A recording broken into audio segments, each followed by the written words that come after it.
নলছিটি উপজেলার রানাপাশা ইউনিয়নে ভিজিএফ কর্মসূচির আওতায় চাল বিতরণ অনুষ্ঠিত হয়েছে।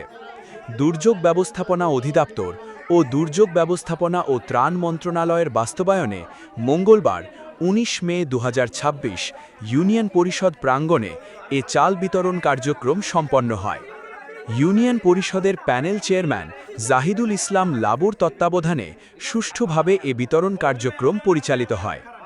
এ সময় ইউনিয়নের ৯টি ওয়ার্ডে ১,৬৯২টি কার্ডের বিপরীতে মোট ১৬,৯২০ কেজি চাল বিতরণের ব্যবস্থা করা হয়।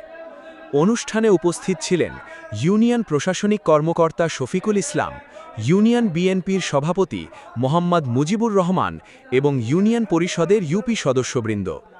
আইন শৃঙ্খলা পরিস্থিতি স্বাভাবিক রাখতে গ্রাম পুলিশ সদস্যরা দায়িত্ব পালন করেন। প্যানেল চেয়ারম্যান জাহিদুল ইসলাম লাবু বলেন, ইউপি সদস্য, দলীয় নেতাকর্মী ও গণ্যমান্য ব্যক্তিদের সমন্বয়ে যাদের কার্ড পাওয়ার উপযুক্ত মনে হয়েছে তাদের নামে কার্ড বরাদ্দ করা হয়েছে। আজ সেই কার্ডধারীদের মাঝে চাল বিতরণ করা হচ্ছে। বিসমিল্লাহির রহমানির রহিম। ঈদুল আজহার চাল বিতরণের কার্যক্রমে দলীয় ইউপি সদস্যবৃন্দ নিয়ে আলোচনা করিয়া আজকের ১৯ তারিখ মাল বিতরণের ডেট করে আগেই স্লিপ বিতরণ করছে। আজকের মাল ছাড়ছি ইনশাল্লাহ। দলীয় লোক, মেম্বার, গণ্যমান্য লোকজন উপস্থিত আছে। আর তো কার্ডধারীরা এত নিতে আছে। শান্তি শৃঙ্খলায় বিতরণ হইতেছে। আশা করি ইনশাল্লাহ এভাবেই শান্তি শৃঙ্খলায় বিতরণ হবে। আর ইনশাল্লাহ সবাই দোয়া করবেন যেন এই শান্তি শৃঙ্খলায় বিতরণ করে উঠতে পারে।